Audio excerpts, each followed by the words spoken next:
That old 5-cent coin could be a gold mine. Both Jefferson and Buffalo nickels hide rare treasures worth hundreds or even thousands.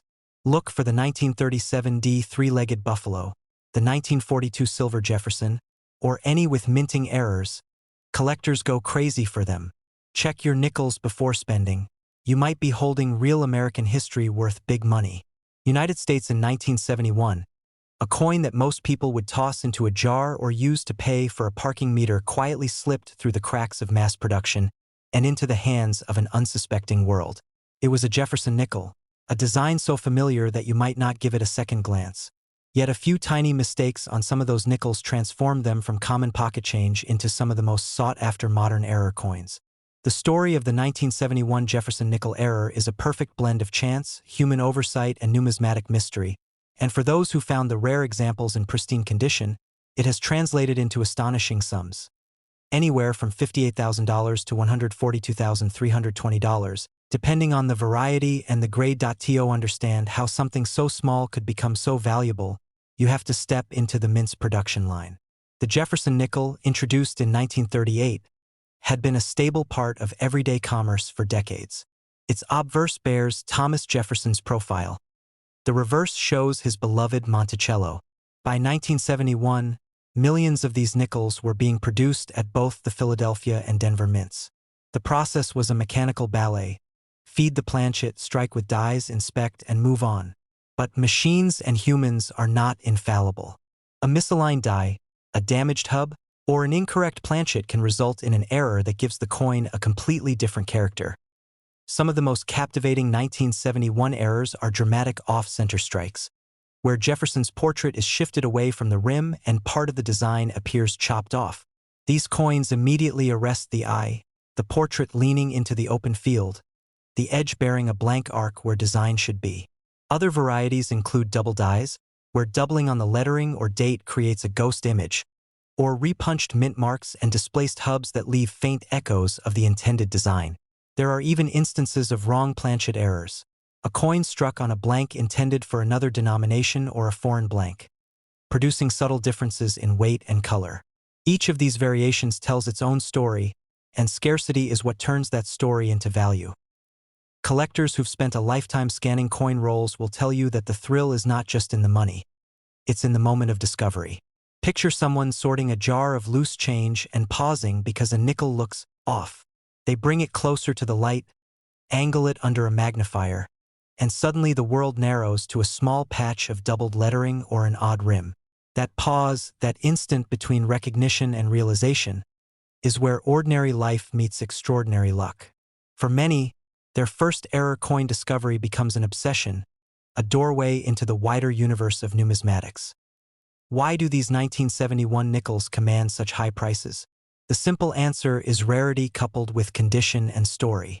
The U.S. Mint by the 1970s had quality control procedures, yet the sheer volume produced meant a few errors would inevitably slip through. But the number of significant, well-preserved error nickels from 1971 is very small. When a genuine, dramatic error in high grade appears at auction, collectors compete fiercely. Professional grading services like PCGS and NGC play a big role. Certification removes doubt about authenticity and condition, making buyers willing to bid aggressively. A near-perfect off-center or double-die nickel with a clean strike and strong eye appeal can easily push into five-figure territory. The very highest examples have reached the $142,320 mark in private sales and auctions.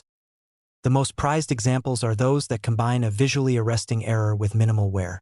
An off-center strike that's bold and dramatic, yet still retains sharp details, reads like a piece of accidental art. A double die that clearly shows mirrored lettering without being muddied by circulation will captivate both specialists and casual observers. Planchet errors, especially those involving unusual metal content, are exceptionally rare and can command premium prices because they challenge assumptions about the production process and hint at unexpected materials used during striking. Over the years, collectors and dealers have documented several headline-grabbing finds. Some coins were found in circulation and later authenticated as major varieties. Others surfaced in inherited collections or bulk rolls purchased from banks. The stories almost always follow the same pattern.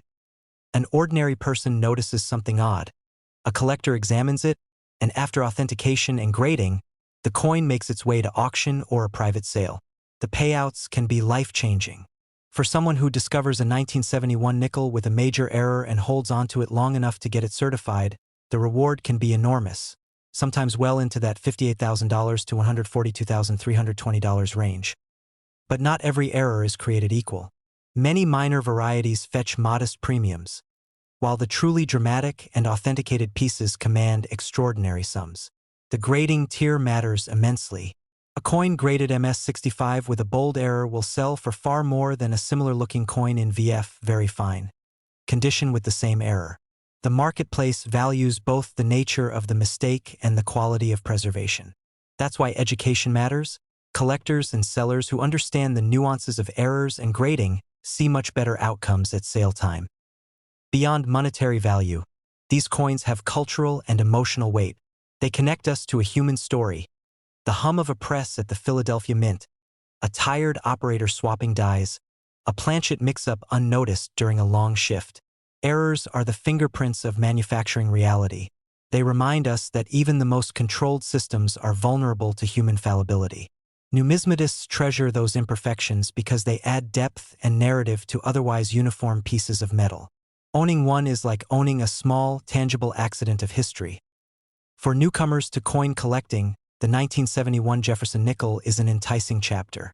Many collectors start with a hobbyist curiosity, sorting through rolls, buying mixed coin lots, or visiting flea markets and estate sales. The habit of looking closely, of appreciating small anomalies, leads to discovery. Experienced collectors will often advise newbies to develop a routine.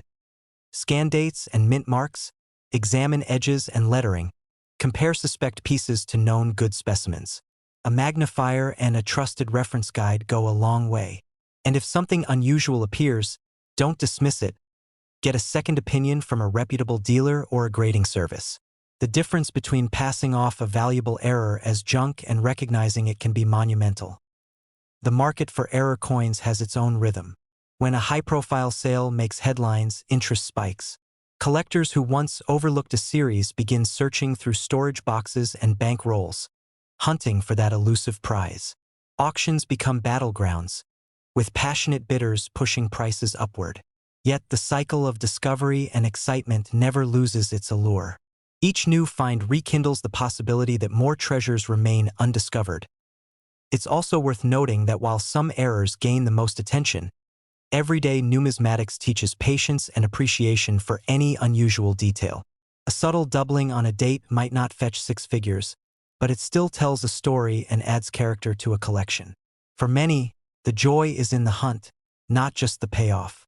Still, the hope of stumbling upon a dramatic 1971 error nickel, one that might be worth tens or even $100,000, keeps collectors searching through boxes of inherited change, old coin rolls, and dusty estate lots.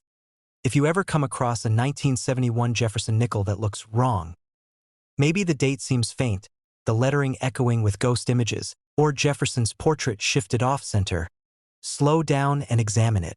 Weigh it if you can, compare it to a known good specimen, and consider sending it for professional authentication. The simplest curiosity could lead you to something extraordinary. The 1971 Jefferson Nickel error reminds us of the wonder hidden in mundane objects. It shows that even the smallest coin can carry a big story, a story of precision gone awry, of human hands and hardened steel, of chance and the enduring appetite for discovery. Those tiny mistakes, preserved in metal, have become prized artifacts, fetching sums between $58,000 and $142,320 when all the right factors align. For collectors, that's the irresistible promise that somewhere, in a jar or a roll, everyday copper nickel might hide a miracle, waiting for a sharp eye to find it. The year 2005 brought a quiet surprise to the world of American coinage. While millions of Buffalo nickels rolled out of the U.S. Mint and into pockets, cash registers, and coin jars, a tiny number of them carried an unplanned peculiarity, a minting error that would turn a humble 5-cent piece into a sought-after treasure. To most people, a nickel is nothing more than a small, forgettable coin. To collectors, it can be a time capsule of history and occasionally a windfall. The 2005 Buffalo nickel error is one of those rare instances where a routine piece of currency transformed into something collectors would chase for years, sometimes selling for as much as $44,000 at the low end and vaulting up toward $112,500 for museum-quality examples. The Buffalo nickel revival of 2005 was already special. It revived a beloved motif, the American bison on the reverse and Jefferson's portrait on the obverse, part of the Westward Journey nickel series that honored early American exploration. People were delighted to see a modern nod to the classic 1913 design. But amid that public enthusiasm, the mint was running high-speed presses, swapping dies, and churning out coins in massive quantities. Even with rigorous quality control, faults can emerge. What made the 2005 errors so magnetic wasn't simply that they existed. It was how rare and visually dramatic some of them were, and how they slipped through the system unnoticed for long stretches before the collecting community noticed point. One of the most famous and visually arresting anomalies from that year is the so-called speared bison. On certain specimens, a raised line appears to slice across the bison's hide, like a spear or deep gouge. At first glance, it could be mistaken for a scratch, but under magnification you can see it's a die gouge. Raised metal caused by damage or a flaw in the die itself. That flaw, stamped thousands of times before being caught and corrected, produced a handful of nickels that collectors immediately realized were unique. The sight of a tiny spear crossing the back of the buffalo sent images around coin forums and auction listings, and suddenly people were checking rolls, drawers, and pocket change with new intensity. But the speared bison is far from the only error that made collectors excited. There are double dies where letters or design elements appear shadowed or split, off-center strikes where part of Jefferson's portrait or the buffalo is cut off by the rim, and die breaks that leave unexpected raised lines or blobs of metal on the surface. Each type of error has its own flavor and level of desirability. A small double die might be interesting but fetch modest sums. A dramatic off-center strike showing most of the central design can command much higher prices. The most dramatic speared bison specimens, especially those in high grade with strong eye appeal, are the ones that reach into the five-figure territory, and occasionally into the rare six-figure sales when provenance and condition line up perfectly. What's remarkable about modern error coins like these is how they change perceptions. People often assume that modern minting is so precise that errors are relics of the past. But precision doesn't make errors impossible. It makes them rare and therefore far more valuable when they do occur. In 2005, the mint used advanced machinery and inspection routines, which means an error surviving all stages of production and leaving the facility is a significant anomaly. Collectors prize that anomaly because it's a tiny, physical rebellion against uniformity, proof that even in an era of machines and automation, chance and human oversight leave traces. When a speared bison or similar 2005 error appears, authentication matters. Trusted third-party graders like PCGS and NGC play an essential role in confirming whether a coin is a true mint error and in assigning a grade that helps the market determine value. A coin encapsulated and certified as an authentic die gouge or off-center strike gives buyers confidence. The certification often dramatically increases the coin's liquidity and final price. That's why stories of lucky finds almost always end with a trip to a grading service. The anxious waiting, the encapsulation, and then the revelation that something lying forgotten in a jar is in fact a certified rarity. Finding one of these coins is often a tale of serendipity. Many collectors report stumbling across a speared bison or a dramatic off-center 2005 buffalo by accident, in a roll of nickels from a bank, tucked inside a child's piggy bank, or while sorting decades-old change at an estate sale. The thrill is universal. You spot something visually off, pull out a loop, and realize that what you're looking at isn't wear or damage but a genuine minting irregularity. That realization is the heartbeat of numismatics, the pulse that keeps collectors searching through ordinary objects for extraordinary stories. Condition plays a huge role in valuation. A washed, circulated speared bison will command much less than an uncirculated, brilliantly struck example with the die gouge perfectly preserved. People pay premiums for eye appeal, original luster, and a clean strike. A high-grade 2005 error that's been slabbed by PCGS or NGC becomes an easy item for collectors to trust and bid on, which pushes prices upward. Whereas a poorly preserved example might be a curious curiosity, a pristine error with exceptional toning or contrast becomes a centerpiece for a cabinet, something a collector shows off with pride and a good story attached. The market response to these variants is predictable in one sense and surprising in another. Predictable because rarity plus desirability equals higher prices. Surprising because even within a niche market like modern era coins, the public reaction can be intense. Once a handful of high-grade speared bisons and dramatic off-center 2005 nickels reached auction, bidding wars drove prices into the tens of thousands. Newspaper stories and social media amplified the phenomenon, bringing casual collectors and opportunistic buyers into the fold, and that competition further inflated prices for the best examples. Beyond the monetary aspects, there's something deeply human about why people collect these errors. They are physical reminders that perfection is not always the goal and that mistakes can be beautiful. Each flawed coin has a narrative. A die marred in a way that seems almost sculptural, a press that misfed a blank, or an instance when a damaged die created a new, unintended portrait on a tiny canvas of metal. For many collectors, owning a speared bison or a strikingly off-center 2005 nickel is like owning a small piece of the mint's human story. The moment when an industrial process produced something uniquely artistic. If you're hunting for one of these coins, there are practical steps to increase your odds. Start by examining rolls and circulation batches, particularly if you have access to larger quantities of nickels. Use good lighting and a loupe to inspect the reverse bison closely. Die gouges, raised lines, and odd metal flow are easier to discern under magnification. Check the obverse for doubling or misalignment. Weighing the coin can sometimes help with identifying planchet anomalies, though most modern errors are obvious to the eye once you know what to look for.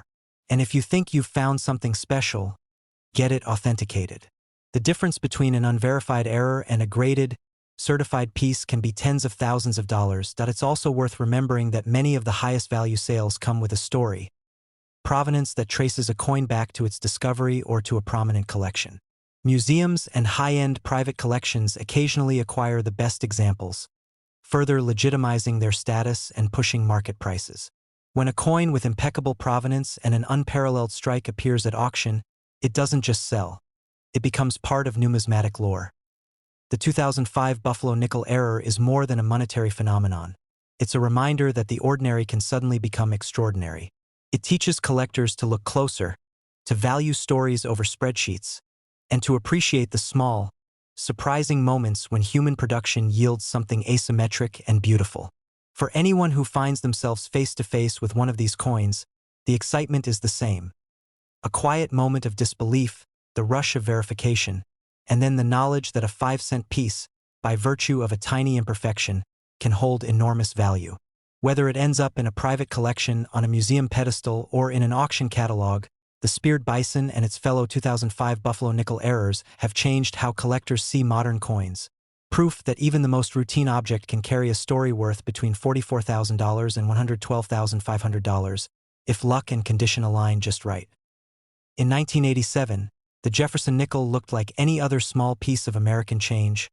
Solid, dependable, a little heavier than a dime, tempered by years of handling and commerce. It was the coin kids used for vending machines, the spare change left in pocket seams, the loosened clink in a payphone cup. Yet, hidden among the millions of ordinary nickels struck that year were a handful of extraordinary mistakes.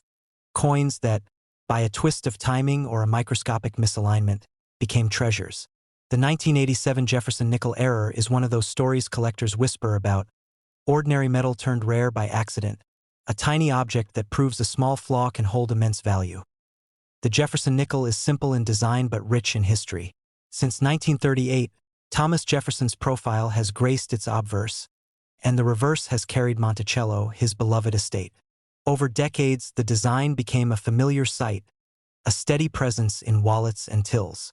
By the late 1980s, the U.S. Mint had modernized much of its equipment, striving for higher precision and fewer flaws. Still, the process of minting is a marriage of human oversight and colossal machinery, and even the smallest deviation in that mechanical dance can create something unforgettable. Errors come in many forms. Some 1987 nickels are off-center strikes, where the planchet, the blank disc of metal, was not perfectly seated in the coining collar. The result is a coin with Jefferson's portrait half visible, or with one side missing portions of the design. Others show doubling, where elements like Liberty or the motto "In God We Trust" appear doubled. as if stamped twice with a slightly shifted alignment. There are also the wrong planchet examples, where a blank intended for a different denomination or an atypical alloy was struck as a nickel, creating subtle differences in color, weight, or texture. Each variety tells a tale about the moment it was born. A slip, a jam, a speck of grease, or a human glance that was meant to be a second of perfection but became a second of historic imperfection. When collectors first noticed these anomalies, the reactions were always the same: disbelief, then excitement. Imagine sorting through a jar of coins and spotting a nickel where Jefferson's face seems ghosted or offset. For most people, that's curiosity. For a numismatist, it's a potential find that demands investigation. The U.S. Mint's quality control had improved over the years, but that only made surviving modern errors rarer and, consequently, more desirable. By the time experts verified a 1987 error as genuine, its story had often already traveled through forums, collector clubs, and private conversations. What drives value in these coins is a blend of rarity, condition, and the clarity of the error itself. A minor doubling might excite a hobbyist, but a clean, dramatic off-center strike or a wrong planchet piece in uncirculated condition will catch the attention of serious collectors and wallets. That's why examples of the 1987 Jefferson Nickel with dramatic, verifiable errors have made headlines at auctions and private sales. Depending on the type of error and the coin's state, these pieces can command staggering sums. Some have sold for prices that range up to 5 figures, and the most remarkable ones have reached figures between $50,000 and $122,100. Numbers that turn a common 5-cent coin into a headline-grabbing artifact. The emotional pull of these finds cannot be overstated.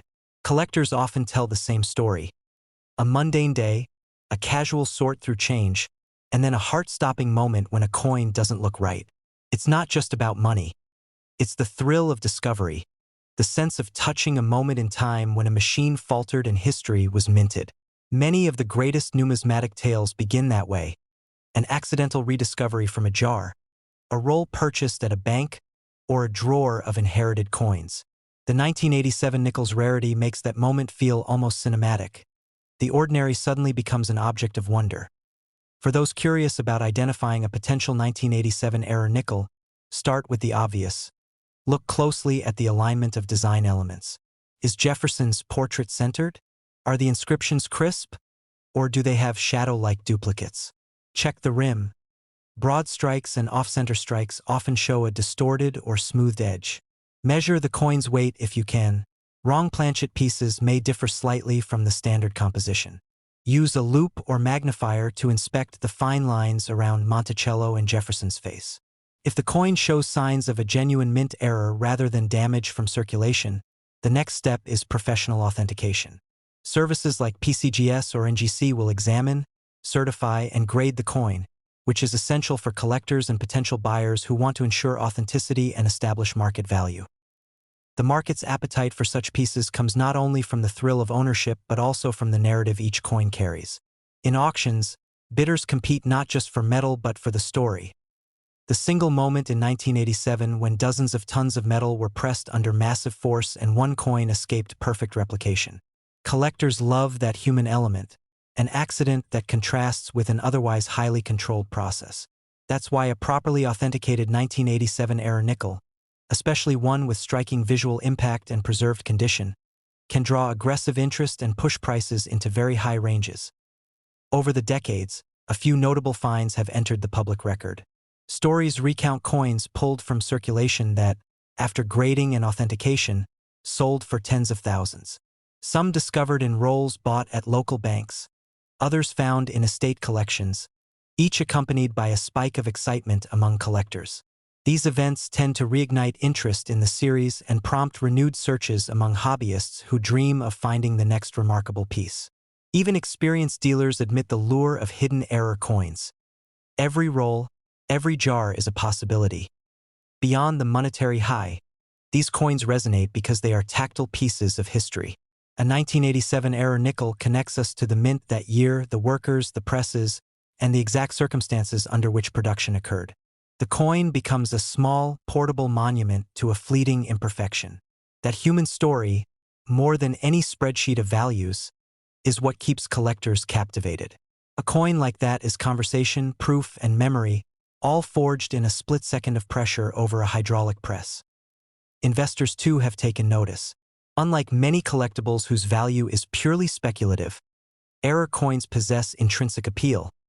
They are singular, grounded in physical evidence, and historically documented. As more collector communities grow and the number of available error examples remains fixed or dwindles into private holdings, demand can push prices steadily higher. That is why authenticated, high-grade 1987 error nickels are not just curiosities. For some they are strategic acquisitions. If you're someone who handles coins regularly, take an extra second the next time a nickel passes through your hand. Tilt it under the light. Check the edges and the lettering. You might dismiss many as ordinary, most will be, but occasionally one will have that rare anomaly. When you find something odd, document it. Photograph both sides, note where you found it, and seek expert verification. That methodical approach has turned countless casual finders into custodians of numismatic history. Collectors often point out that while modern mint errors are rarer than earlier centuries' anomalies, they are also cleaner, less corroded, better preserved, and visually striking. That makes them especially appealing for display and study. A 1987 error nickel in pristine condition demonstrates not only how rare it is to find a modern error, but also how well such a piece can survive the decades when it is carefully preserved. When graded and slotted into a slab, these coins are protected, their stories preserved for future generations to admire. The 1987 Jefferson Nickel error exemplifies a larger truth about collecting. Value often sits at the intersection of rarity and story. The coin's worth is not merely a reflection of metal content or face value, but of a narrative that links time, technology, and human oversight. That narrative is what drives collectors to dig through rolls, attend shows, and build relationships with trusted graders and dealers. Each coin they discover is a chapter in a continuing tale of curiosity and luck.